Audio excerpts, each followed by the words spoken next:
đi rồi đi xong rồi để xí chuyện là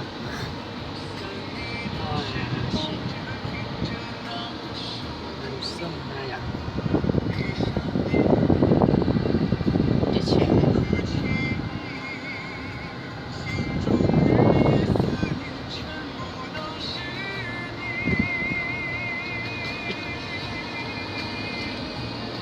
họ lên xe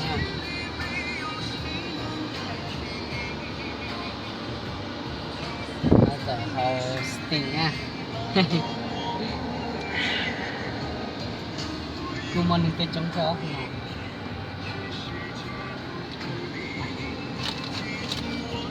nó chơi rồi